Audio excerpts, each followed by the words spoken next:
Well, Oregon has 12 regular season games on their schedule this year, just like everybody else. Could they win all of them? Technically, the answer is yes. Here we go. You are Locked On Ducks, your daily podcast on the Oregon Ducks, part of the Locked On Podcast Network. Your team every day.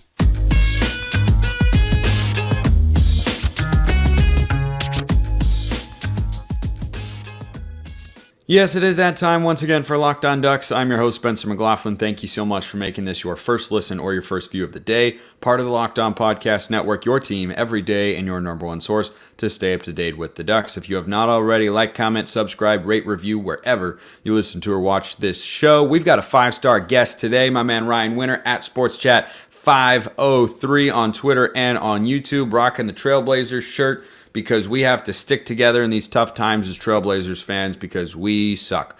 Anyway, it's brutal. But anyway, Summer League's always good, man. That was my Summer League. I said, hey, win the Summer League champions again. My dad the other day, we were watching Summer League highlights. They were just on SportsCenter. And he goes, who's dominating Summer League and does it matter? And I said, do you remember when Jared Bayless was Summer League MVP? He goes, who? I said, exactly. Next question. Yeah. Whoever's undefeated in the NFL preseason, automatic winners of the NFL. Exactly. But the question we're answering today is one that came in from one of you out there. You can always be a part of the mailbag, whoever you are, wherever you listen to or watch the show, YouTube comments, or hit me up on Twitter at Smalls_55 or at Locked On Ducks. DMs and mentions wide open. We continue to roll through the mailbag because it's chock full of great questions. This from Eric. I know beating Washington and Utah on the road will be tough, but it is doable, as is beating USC at home. What would you say the chances are for the Ducks going undefeated during the 2023 regular season? I will start with this statistical point before I hand it off to my man Ryan. ESPN's Football Power Index gives us approximately a 1.6% chance of going unbeaten this year. We made that calculation before we hopped on here to record the show. Ryan, does 1.6% sound about right to you? Yeah, I wonder what the odds on that would be for Vegas. What do they equate that to? Either way, people are putting money down. I mean, somebody's going to have to bet on that. And if it comes through, they're making big money. That's why they get those bets. But I don't see it happening. Again, I think the West Coast bias is so real, East Coast bias, whatever you want to call it, anti-West Coast thing. I think USC is the only team they're going to really give a look at. I think Oregon is going to have to go undefeated to get there. So I think that's a pretty tough situation, tough hill to climb. But, hey, this is the time of year where everybody's undefeated, Spencer. Let's go. We are all undefeated. I disagree with you, though. The third bullet point I've got up here on YouTube to talk about later, I guess we're going to talk about it now because that's the way the cookie crumbles. To get into the playoff, I don't think Oregon has to go undefeated. I think if they beat Texas Tech and they have a one-loss conference schedule and they win the Pac-12, historically a one-loss Power 5 conference champion is getting into the 14 playoff, and I don't think Oregon would be any exception there. As long as Texas Tech is a team that's over 500, I think it would do enough for them, but you're going to have a lot of great wins in the Pac with, you'd have at least 2 of USC, Washington, and Utah. Those are probably top 15 teams. You pair that with a road win at Texas Tech and a win in the Pac-12 championship game, I think that would put Oregon into the playoff. Yeah, I would hope so. I mean, I say that somewhat flippantly because it's so hard for me to see us getting in there. But yeah, you're right. I think a one-loss, Oregon team, maybe like they did that year again with Arizona, where if they were to avenge the loss in the Pac-12 championship, that might help their odds too. But it just feels like there's a lot that has to happen in front of them. My son Darby and I, we were talking about this today because we were going over schedules for the rest of the country. We're looking at Big 10, Big 12, everybody else. And, I had the thought of, it looks like to me, Michigan and Ohio State both have very easy schedules this year. The only real big teams they play, maybe Penn State and themselves. And so I'm thinking, hey, if there's 2 teams in front of Oregon in Michigan and Ohio State, they would take both of them before they'd take Oregon, it feels like, the committee or whatnot, just on name alone and where they've been over the last couple of years, So I just think a lot has to happen for Oregon. A lot has to move. There's a lot of moving parts that has to happen in front of them. People have to get out of Oregon's way to be able to get there. But you're right. A one-loss team should be there at the end by far. I don't know if this is a one-loss team, but if it is, hell yes, we should be there. So What I've always said with regards to the playoff, I was saying it a lot during last season when Oregon, made a run with the 8-game winning streak. They were in contention, and frankly, I thought, controlled their own path essentially to get into the playoff, because my moniker continues to be Ryan, and this might change in the 12-team playoff era, but it'll hold true for teams trying to get in to those 6 to 12, at-large spots and whatnot. Help is almost always given to those who hold their own.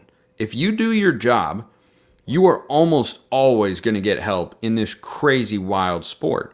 And Oregon would have been in the playoff last year if they'd held their own. They were sitting at 8-1, and if they had won their final 4 games, I'm not saying that they were, just like 2 plays away from doing it. In a couple instances, they kind of were. But if they had done that, Ryan, they would have been a playoff team. Ohio State would not have gotten in. We would have been rematched up with Georgia and seen how much we, had improved from that disaster in the first week. But a 12-1 Pac-12 champion is getting in over an 11-1 Ohio State or Michigan. The committee has shown this time and time again, and that's the way it should be. Yeah, as it should be. And I do think that that's the benefit of having that extra game, having that championship game. And you do see some of those teams get in historically that don't go to their championship game. LSU or Bama or whatever that situation was that happened that one year and whatnot. But yeah, you're right. I think a one-loss team from any of the Power Five should be in. The real problem is that they're starting to think of us as not much of a Power Five anymore. That's the other slippery slope, is they're like, this is the last year for you. Well, but that's kind of the USC and UCLA. They're like, that's kind of the savior component of something that I despise, the 12-team playoff. True. Pac-12 champion's going to get in. It's going to be one of the 12 teams every single year. Even if it's a 2 or maybe even 3-loss team, you'd probably end up being, a top 12. You'd be one of the 6 highest-rated conference champions for sure. Yeah, I mean, you would have. I think it's an automatic, even if it was if your conference. It's not technically an automatic. Your conference would have to be so bad, and I don't think the Pac would get to that point. True. To where you aren't one of the 6 highest rated conference champions. Like, basically an upset would have to be pulled. But even if an upset were pulled in the conference championship game, like this past year, say Michigan had beaten or had lost to Purdue. And so Purdue is then 9-4. Purdue's not going to be one of the 6 highest. Well, it actually still might have been one of the 6 highest rated conference champions, right? This stuff gets all finicky and whatnot. We're getting too far into the weeds, but it is not strict. Like, technically speaking, you could come up with a chaos scenario in which the Pac-12 champion or the champion of any conference at the Power 5 level is not one of the 6 highest rated champs if the American and the Mountain West Conference champions are, for instance, ranked higher. I agree. Like that could, if you had an undefeated Boise State and an undefeated, Tulane, who were conference champions, they could be ranked ahead of a Pac-12 champion if somebody were to pull an upset on that front. But that's a conversation for next year when that dreaded 12-team play. Real quick, do you like the 12-team playoff? I didn't for a long time, but I'm such a junkie for college football. I'll like anything they do. They could go 100-team playoff, and I'd be I'd talk myself into it. What I like about the 12-team playoff is I like that you can take a deep breath during the regular season. You don't. It's not. Now, see, that's what I hate about it. I know, and that's what I hated about it too. I don't want to take a breath. I want the urgency. I want your season hanging in the balance every week. I mean, I'm gonna blow your mind for a second here. I'm a golf coach. This year, they handed out a T1 state championship to both guys. They didn't do a playoff. No. Not joking. No. That didn't happen, right? No. And it happened. Oh, 2 guys, come on. Check this out, Spencer. It happened to 2 guys in our conference that faced each other every week. And they'd been battling. They're both seniors. They battle each other every week. One, like that, flip-flop. And they had them share the... They get to the final. I'm about to start swearing. It's a 2-day final in golf. The one thing you can decide right there. Okay, they get to the 2-day state championship. The one guy from Wilsonville does really well the first day. The guy from LaSalle does really well the second day. They tie at the end, and they both get the state championship. Go to a playoff. It's great. Right, that's riveting. Right there. Just go to the first hole and say, "Son." My point. is that we're now at this era where everybody gets the trophy. It's mind blowing, but the 12 participation trophies have ruined this country. I Ryan. agree. They have ruined. I agree. But they've ruined the country. Playoff feels like participation trophy. The same teams are going to win at the end. But yes, it's kind of like correct. getting in the dance for these guys who are going to go and get blown out in the first round. The 12-team playoff, I'm okay with, but I agree. I didn't like it most of the time, but now that it's happening, you know why I like it? I think the Ducks are going to be in it. I agree they'll have a great chance. That's a conversation for another day. We're going to circle back to can Oregon go undefeated in 2023 because there are some obstacles there. The chances are low according to ESPN's FPI and Spencer's FPI. What is your FPI on that? What is my FPI? Yeah, what's Spencer's own? I'm going to tell you after I tell you about FanDuel. See what I did there, Ryan? I just snuck it in. Bro. You have to do it, man. You get to do it. And you get to take your first swing at betting Major League Baseball on FanDuel and get 10 times your first bet amount in bonus bets up to $200. That's right. You bet just $20 and you land $200 in bonus bets, win or lose. That's $200 you can bet on everything from the money line to the spread to who you think is going to hit the first home run, to the over-under, to whether or not Oregon's going undefeated. If you want to bet all that, then put together a 12-team parlay. You can do that. You can bet individual games on FanDuel, all in an app that's safe, secure, and super easy to use. Plus, when you win, you get paid instantly. So sign up today. Visit FanDuel.com/LockedOn. Get up to $200 in bonus bets. That's FanDuel.com/LockedOn. FanDuel, official partner of Major League Baseball. What would the odds have to be? This is, I know, the time where you take that drink. What would the odds have to be, Spencer, for you to bet on the Ducks going undefeated? What kind of number would you need? I love how you referred to the second segment sip as that drink, as if it doesn't have a name and a moniker. It should have a sponsor has a name. At this point. It has a name, Ryan. It has a name and a family. Okay, we're so off the rails today. But what would the odds have to be? I mean, what kind of number would you have to take for that? Well, I just wouldn't put very much on it. Like, frankly, I would take whatever the odds would be of parlaying those 12 games on the money line together because they would be so unbelievably long. You could probably put down like $5 and net like 300 or something, right? I don't know exactly what the odds would be, but according to Spencer's football power index here, around 1% is what I see as that's about the chance I'd give to the Ducks going undefeated. It's not technically impossible. There is a world in which I could see it happening, but so many things have to go your way. Oregon's had, in my lifetime, I don't know if you've seen others in your lifetime, Ryan, I don't believe you have, one undefeated season in the regular season, and that was in 2010. That magical year. Now, regular season. Yeah, Dyer was down. Anyway, so I'm never going to get over that, ever. So if you go back, if you want the optimistic view, I'm going to start Spencer the Optimist here. Dan Lanning is a young coach. Chip Kelly was a young coach. They were entering year 2. They both went 10-3 in year 1. So if you're looking for the stars to align, okay. Now, that Oregon team turned out to be dominant in year 2. They would run teams out of the building by halftime. It was great. It was awesome. Still, even with a team that good, you had to have some breaks, Ryan. I remember that Stanford game. I remember watching it because I was watching downstairs with my brother and dad, and then things were going horribly. We were down 21-3, so we moved locations. We dispersed throughout the house, and then things went better, and we reconvened for the fourth quarter. So then, that's a true story. So then we had that happen, but remember in that game, you know what a game-changing play was? What would have been a targeting call in today's world was a fumble for the Ducks that we picked up and ran the other way and had a walk-in touchdown. That completely shifted the tone and tenor of the game. That was a break. Remember the game against Cal at Berkeley? We had, I don't think we had an offensive touchdown.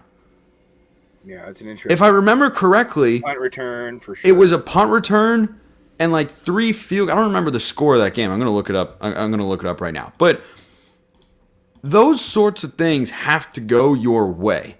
Right. You know, Oregon in that undefeated regular season, they were tied at halftime with Tennessee, blew them out in the second half. They did play Portland State that year. So again, if you're, superstitious, Portland State played them that year. Portland State playing them this year. Okay, whatever. And Portland State, a Mountain West, and a Power 5 team on the road. So those things align. You've got New Mexico in 2010, Hawaii 2023, Portland State both years, Power 5 opponent on the road, Tennessee and Texas Tech. They beat Arizona State by 11. They beat Stanford by 21, but that game was a lot closer than that. They beat Washington State by 20. They hammered UCLA. They beat USC by 21. That was awesome. But again, that game was closer than a 21-point a blowout per se. They hammered Washington 53-16. They beat Cal 15-13. They beat Arizona by 19. They beat the Bees 37-20. So you only had 2 close games in there. And look, I'm confident in this Oregon team's ability to get to the conference championship game. I think that is a very attainable goal. In fact, that's what I will, kind of be using as a moniker for a successful or not successful season. Do you get back to the Pac-12 championship game? Because you should. But do I see him going through and just dominating teams like that? I don't know that this Oregon team is at that level yet.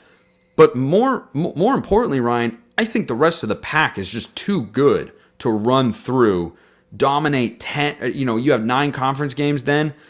Dominate 7 of them and win 2 close ones? This league just feels too good.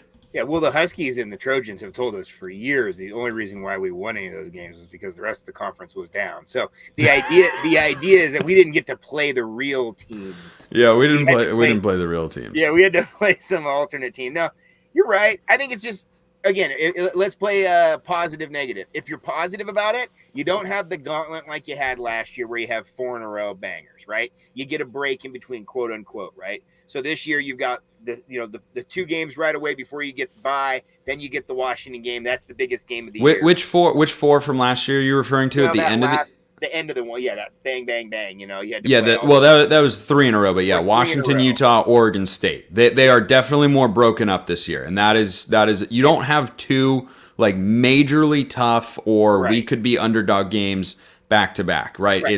You're set up. And you're set up for success. You should go into that Washington game, I think, undefeated. You and I both think the Texas Tech game is going to be very difficult, and it's going to give you a test for sure. But if you win that game, you should go into that Washington game undefeated, and I think so should they. Then you got a real situation there because, again, they won last year, which just ups the ante for everything else. I don't think it really matters that much on the field comparatively, but it is nice to see just the teams be able to be more competitive with each other and have good games and have close games and have games that matter. Because the rivalry always matters. It's just whether or not that it's top 25, and it really matters nationally. Because, again, I think when we talk about the whole, Pac-12 and everybody caring about it, the West Coast is who cares about the Pac-12, and to have anybody else nationally care about the Pac-12, you're going to have these big games where they're both top 25 teams. They're both going into this thing with a lot on the line and a lot to lose. And so I think if you beat the Huskies, then you're really riding high. That's when you would historically lose to the freaking Cougs the next week. I mean, we've seen this over and over and over, right? It's the letdown game. It's the letdown game. You might be able to get up for the one game, but you're going to, the Utah game scares the hell out of me because it's up there. It's a crazy place to play. I think Utah always brings the defense. Yep. I think they're very physical. They control the ball. They take the air out of the ball. They control the clock. On that note specifically, Ryan, can you tell me the last time Utah lost a true home game with fans in the stands? Do you know what year it was? And do you know who the opponent was? Well, it could have been that Oregon game, that Darren Carrington game. Nope, that was too long ago. That was 2016. Okay. Yeah. I don't know.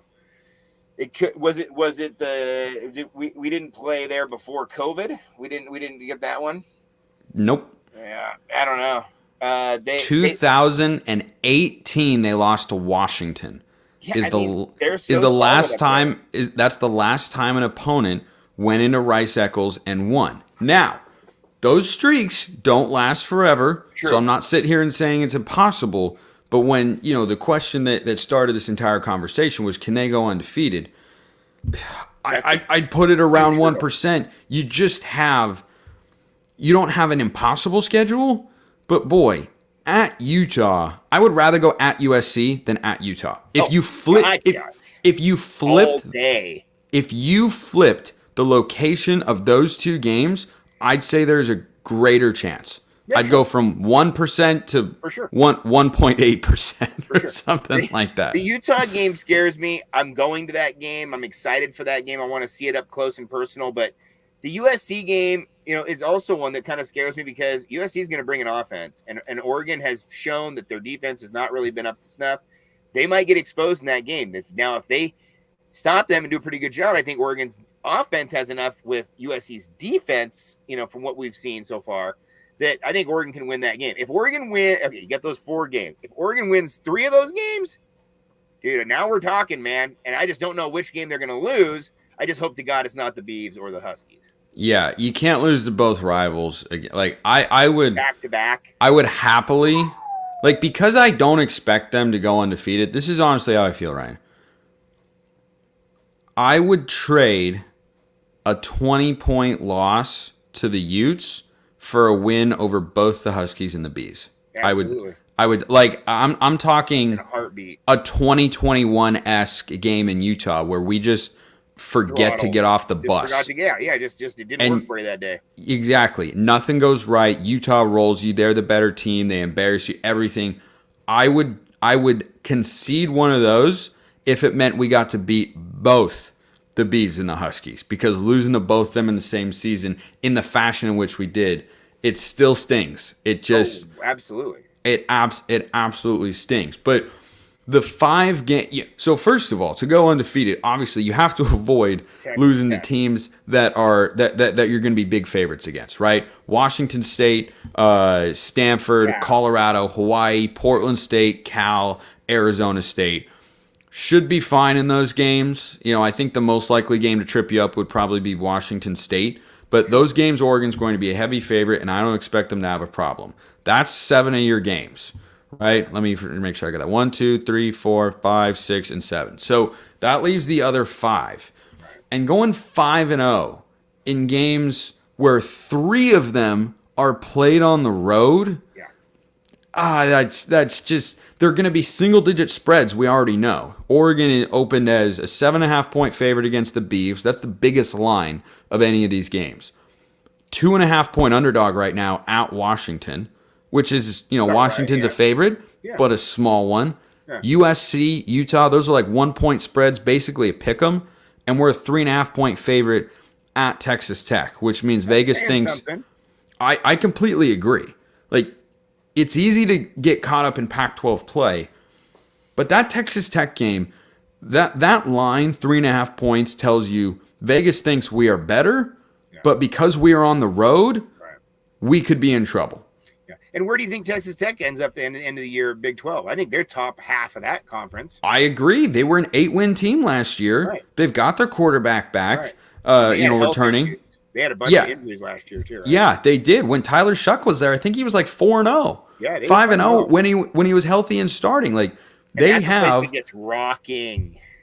I've heard they throw tortillas. Yes, I know. Have you talked to the Locked On guy over there about that? Have you done a preview on it? No, haven't migrated to that stage yet. Met the Locked On worlds combined. It's what we call Locked On crossover. So if they go tortillas, which I'm assuming flour. I mean, I'm assuming. Would you go corn to match with that, or keep that energy, or you just set the counterpunch? Let's get Lanning's thoughts. Hey, Coach. Last thing here before we wrap up the post game presser. Texas Tech's been known to toss flour tortillas. Are you considering giving your fans corn tortillas as a retaliative measure? Well, it's the question at every Mexican restaurant: flour or corn. I had tacos from a taco truck earlier today, and I had that same question: flour or corn. I'm usually a corn guy. What about you? Too. I have a taco truck right down the road that makes their own flour tortillas. Chef's kiss. See, that's what they did at the taco truck here, I think, too. And we had flour because I was picking some up for my dad, and he wanted flour, so I was like, I'm not going to make it complicated. These guys, I don't care that much, but they were nice. But authentic. Yeah, they're kind of like their own twist on tacos. Yeah. If you want authentic Mexican street tacos, you got to give me corn tortillas every time. 100%. Have to. 100%. You got to have the tiny little thin ones that you put two down for that double them up. That's a real Mexican street taco. Little onion, little cilantro, little green salsa, and a lime juice on top. Chef's kiss. Welcome to Locked On Food, everybody. It's great to have you. Again, if you really want the Spencer McLaughlin Food Network thing, come onto my channel on the Tuesday night live stream, and we go deep into this. We'll go real deep for the Texas Tech thing. I'm just glad that our fan base doesn't have a tradition of throwing anything. I agree. We throw the little things at the halftime of the thing, the bingo. I don't know if you've ever been to the basketball games where we throw that at halftime. That's about the only thing we throw. Yeah, but that's not like throwing tortillas. I want to limit the projectile. Do they throw the tortillas at like people? I'm assuming frisbee style. I would go immediate. But like, do they throw them at fans or players? I don't know. Like, you have to throw it like a frisbee. The disc guys that go overhand chop. Oh, I never understood. I would go here. I would throw it like a frisbee too. Like if I were a Texas Tech fan and for some reason I'm throwing a tortilla, I would not try and go over the top and snap your wrist around like that. I don't think that. I would makes also, a lot of if I was sense. a Texas Tech fan, I would go through multiple different tortillas out in the backyard, testing them out, which ones do the best. I would take the meatiest, heaviest. I want the farthest. I want the best action. I don't want that thing to crumble into row 4. I want that thing on the field. This is exactly what everybody wanted to hear in a discussion of can Oregon go undefeated. What are we going to do about the tortillas? Here's my quick answer. No. I think they're going to lose one of those games. I think it's a one or two loss year, and I just hope to God it's not the Beavs or the Huskies. If it's USC and Utah, I can live with that. It's a 2-loss game or 2-loss. I can handle that. And both those teams are good. I can handle that. But there's something to be said about twisting the knife that would be losing to the Huskies. Up there in Seattle, I'm going to be at that game. Listening to them bark at me all day long would be horrible. And then, obviously, the Beavs. I don't know if I could do another year. It was so bad. Well, I mean, that would be such a rough feeling for Duck fans because we haven't felt it since 2008. Well, they haven't won. I still wake up with nightmares. They haven't won at Autzen Stadium, meaning they haven't won back-to-back Civil Wars in like 15 years. Yeah. It's been that long. Yeah. So I'd say this isn't I know the little fly sweep action. James Rogers was so good. I don't the Rogers brothers were awesome. Like the Beavs, but both the Rogers brothers were freaking awesome. They were absolutely awesome. Like really, really good players, just real solid fan favorites with the Beavs. I respect those guys. And last thing on the rivalry games. Michael too. Those guys are buddies. Oh, are they really? Yeah, they would go hang out and go bowling and stuff like while they were in. Oh, I didn't know that. That's awesome. They're both from Texas. So, that's right. Three. That makes sense. Yeah. Well, I mean, LaMichael's Texarkana, but close enough. Anyway, so the thing with rivalry games, Ryan, is look. Obviously, I want to win those games every year, but you touched on something earlier that I wanted to come back to, and that's I want to win those games more when they mean something. Fact. Like, would I rather beat Oregon State when they're down than lose to them when they're good? Yes. But I would rather beat them when they are good than beat them when they are down. Like I would rather have beaten Oregon State when, in the game that was winner goes to the Rose Bowl, than beat them, 70-10 or whatever it was in 2017. Like, the raincoat. Look, there was an element of like it's satisfying and it's fun to just stomp on them and everything. But I have a lot of friends who are Beaver fans, and smack talking ensues. And the best feeling and the peak of smack talk for winning a rivalry game is when something was on the line. Like Oregon State has not won a game formerly known as the Civil War when something major has been on the line. And that is, I think, a great feeling for us.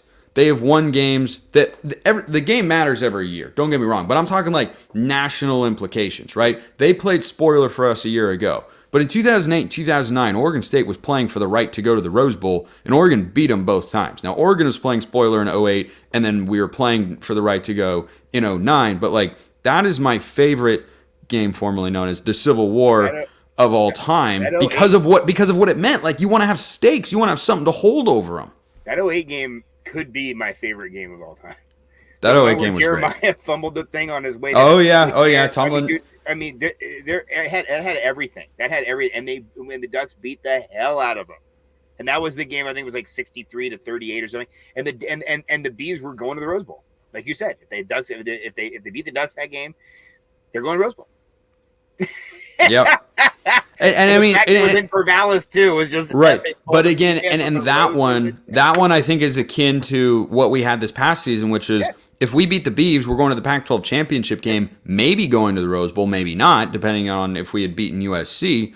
But that 2009 game is one where I'm like, yeah, that was the best because the winner was going to the Rose Bowl and we got the win there. And like it's yes, of course, I always enjoy beating Washington or this or whatever, beating Washington or Oregon State, our biggest rivals. But it's more fun when it means something. When Oregon and Washington play and one team's making a push or both teams are in the playoff discussion. Like if Oregon and Washington are both 5-0 going into the game this year, I want to be able to look back and say Oregon won, and that's the reason Washington didn't make the playoff and Oregon got in. Like that's the ultimate rivalry feeling that I think you're chasing there. Especially this year, because again, having it be the fact that the Huskies and the Beavs both won last year sets this up. I think the Ducks team is better this year. I think their defense is going to be better this year.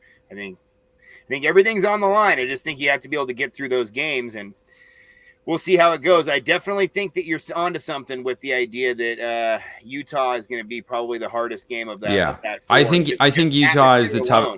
I think at Utah is the toughest game on the schedule, followed by USC, followed by at Washington, followed by at Texas Tech, and then Oregon State. And I don't think Oregon State is a cakewalk because that is a good football team, but we have them at home. And I just think Oregon State's the team they were last year. At the end of the year, especially. Longer conversation, but I mean they're an interesting team. Let's just say that because I just wonder if better quarterback play will offset a drop in defense because they lost some key guys there. But that's a question we can only answer when the season starts, and when that happens, we'll continue bringing on Rian Winter at SportsChat503 on Twitter and on YouTube. My man delivers as always. Appreciate you, Ryan. Thank you, man. Appreciate everyone listening. I'll see you next time. Have a wonderful rest of your day, and go Ducks.